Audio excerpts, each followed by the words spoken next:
Assalamualaikum warahmatullahi wabarakatuh. Perkenalkan, nama saya Rasyidatul Mahbubah dengan nomor NIM 210404089. Di sini saya akan mempresentasikan hasil kerja saya, yaitu dengan materi yang berjudul Perkembangan Media Audiovisual Pauton tentang konsep diri dalam bimbingan kelompok untuk peserta didik sekolah dasar. Dengan seiring perkembangannya zaman, ilmu pengetahuan teknologi juga mengalami perkembangan. Perkembangan ilmu pengetahuan dan teknologi yang dari hari ke hari menjadi semakin canggih, secara langsung maupun atau tidak langsung, memberikan pengaruh yang cukup besar terhadap beberapa aspek dalam kehidupan manusia. Salah satu aspek kehidupan manusia yang mendapatkan pengaruh dari perkembangan ilmu pengetahuan dan teknologi adalah aspek pendidikan. Media audiovisual. Kata media berasal dari bahasa Latin yaitu medius yang artinya tengah, perantara, atau pengantar. Menurut Smaldino, Russelli, Heinisch, dan Molenda 2004, media merupakan sarana komunikasi dan sumber informasi. Sedangkan menurut Hamijojo, Kustandi, dan Sucipto 2011 mengatakan bahwa media dapat dikatakan sebagai sarana fisik untuk menyampaikan atau menyebar gagasan dan pendapat. Contoh media ilmu pengetahuan dalam pembelajaran yang semakin maju adalah seperti video dan penayangan film. Mengingat video juga termasuk dalam media audiovisual, di mana video menampilkan gambar dan suara secara bersamaan. Bukan hanya sekedar menayangkan gambar dan suara saja, kita dapat mengambil pesan atau informasi di dalam video tersebut. Media audiovisual sangat berperan penting terhadap guru dan siswa. Media ini juga mendorong peserta didik untuk mengembangkan keterampilan komunikasi dan mengungkapkan pikirannya. Selain itu juga siswa tidak merasa bosan di kelas dan tidak hanya mendengarkan guru menyampaikan materi saja. Dengan media audiovisual ini dapat membantu peserta didik untuk belajar kembali dengan melihat dan meninjau kembali dari materi atau penayangan yang telah dilihat. Pauton. Pauton merupakan animasi perangkat lunak berbasis layanan online yang memungkinkan pengguna dengan cepat dan mudah membuat presentasi animasi dengan memanipulasi objek, memasukkan gambar, memasukkan musik, dan dapat juga memasukkan rekaman suara penggunanya. Pemilihan media pembelajaran audiovisual Pauton sebagai media pembelajaran sangat tepat apabila digunakan untuk menumbuhkan konsep diri peserta didik dalam proses pembelajaran. Karena video animasi Pauton ini mempunyai beragam animasi. Fitur animasi sangat menarik diantaranya yaitu animasi tulisan tangan, animasi kartun, dan efek transisi yang lebih hidup serta pengaturan timeline yang sangat mudah. Selain itu juga media Pauton ini mudah dijadikan media penyampaian materi pembelajaran dengan cara yang menarik, sehingga peserta didik tidak jenuh dengan materi yang guru sampaikan. Adapun Pauton ini juga memiliki kelebihan dan kekurangan. Kelebihannya yaitu 1. Penggunaannya praktis, harus mendownload aplikasi. Yang kedua yaitu terdapat banyak pilihan template background sehingga dalam lembar kerja hanya perlu menyisipkan gambar, teks, audio, dan video yang ingin dijadikan materi ajar. Yang ketiga yaitu tersedia konten animasi, font, dan transition effect. Yang keempat, tampilan yang menarik, dinamis, dan interaktif. Yang kelima, dapat disimpan dalam format MPEG, MP4, AV1, atau langsung di-share di YouTube. Kekurangannya yaitu 1. Merupakan software online yang memerlukan internet untuk membukanya. Yang kedua yaitu untuk menyimpan memerlukan internet dengan kecepatan yang stabil, karena hasil akhirnya berbentuk video yang memiliki kapasitas memori yang besar. Konsep diri. Pengertian konsep diri. Mead dan Lembourn mendefinisikan konsep diri sebagai perasaan, pandangan, dan penilaian individu mengenai dirinya yang didapat dari hasil interaksi dengan lingkungan sekitarnya. Konsep diri terbentuk melalui proses yang terjadi sejak lahir, kemudian secara bertahap mengalami perubahan seiring dengan tingkat pertumbuhan dan perkembangan individu. Pembentukan konsep diri sangat dipengaruhi oleh lingkungan. Konsep diri juga akan dipelajari melalui kontak dan pengalaman dengan orang lain, termasuk berbagai tekanan yang dialami individu. Selanjutnya ada aspek aspek konsep diri ada dua, yaitu dimensi internal dan dimensi eksternal.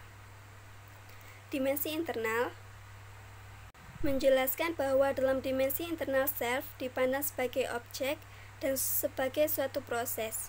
Pada waktu seseorang berpikir, mempersepsi, dan melakukan aktivitas, maka self berperan sebagai proses.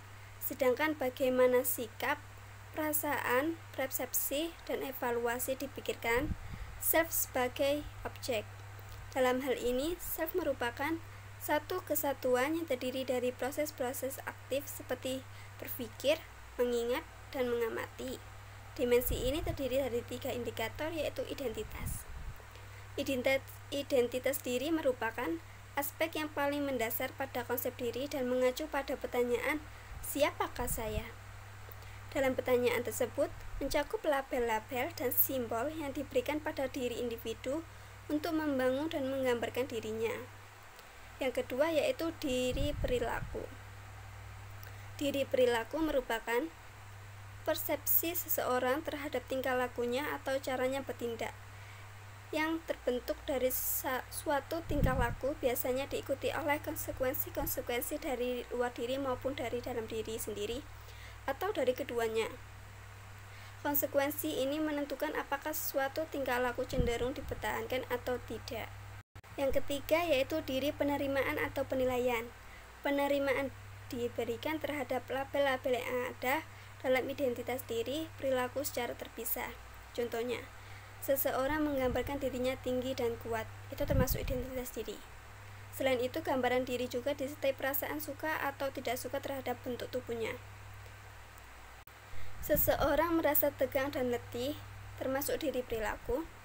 Ia juga memikirkan apakah perasaannya baik atau tidak. Selain itu, penilaian juga dapat diberikan kepada kedua macam bagian diri sekaligus. Misalnya, seseorang berkata, "Saya melakukan ini dan saya nakal." Hal ini berarti orang tersebut memberikan label secara keseluruhan dirinya, bukan terhadap tingkah laku tertentu. Atau orang itu juga bisa mengatakan, "Saya melakukan ini, tetapi saya bukan orang yang biasa berbuat demikian." Hal ini juga berarti bahwa orang itu tidak setuju dengan tingkah lakunya. Yaitu dimensi eksternal. Dimensi ini memuat dinamika interaksi dari ketiga bagian pada dimensi internal. Interaksi yang terjadi dapat bersifat secara bebas atau dapat juga interaksi ini bersifat paksaan, menyakitkan, dan menghambat perkembangan diri. Beberapa indikator dari dimensi eksternal adalah sebagai berikut, yaitu 1. Keadaan diri fisik. Bagaimana seseorang memandang kesehatan, badan, dan penampilannya berkaitan dengan kondisi fisik individu. Yang kedua yaitu diri moral etik. Bagaimana seseorang memandang nilai-nilai moral etik yang dimilikinya serta keagamaannya. Yang ketiga yaitu diri keluarga. Diri keluarga mempersepsikan diri dan pemahaman tentang keselarasan dirinya sebagai anggota keluarganya. Yang keempat, diri pribadi. Diri pribadi menilai ketepatan atau keadekuatan dirinya sebagai seseorang manusia.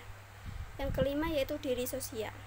Diri sosial mempersepsikan keadekuatan atau keselarasan dirinya dalam interaksi sosial dengan orang lain secara umum dan luas. Yang terakhir ada aspek-aspek yang mempengaruhi konsep diri. Ada 5 faktor, di antara lain yaitu pola asuh orang tua. Sikap positif orang tua yang terbaca oleh anak akan menumbuhkan konsep dan pemikiran yang positif serta sikap menghargai diri sendiri. Jika sikap negatif orang tua akan mengundang pertanyaan pada anak dan menimbulkan asumsi bahwa dirinya tidak cukup berharga untuk dikasihani, untuk disayangi dan dihargai. Dan semua itu diakibatkan kekurangan yang ada pada dirinya sehingga orang tua tidak sayang. Yang kedua yaitu kegagalan.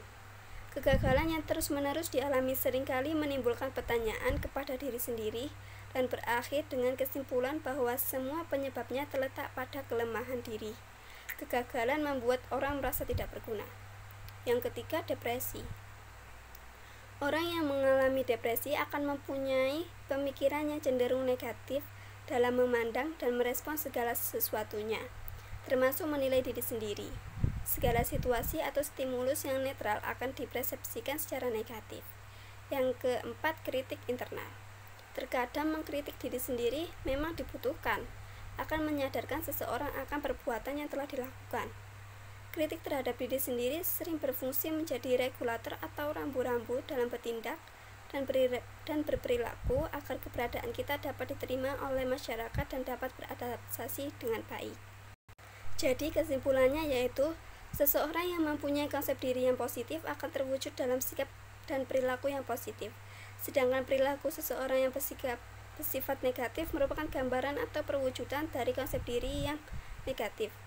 Konsep diri negatif tersebut bercirikan individu cenderung dipenuhi dengan persepsi dan pandangan-pandangan yang negatif tentang dirinya, dalam memahami dan memandang dirinya baik tentang keadaan fisik, kualitas, dan kemampuan dalam mencapai harapan keberhasilannya, serta dalam memandang kehidupannya. Maka dari itu, untuk peserta didik sekolah dasar agar dapat mempunyai konsep diri yang positif, diberikan pembelajaran tentang konsep diri yang lebih menarik dan dapat menarik minat dan perhatian peserta didik, sehingga bisa diterapkan di sekolah sejak usia sedini mungkin. Sekian dari saya, terima kasih. Wassalamualaikum warahmatullahi wabarakatuh.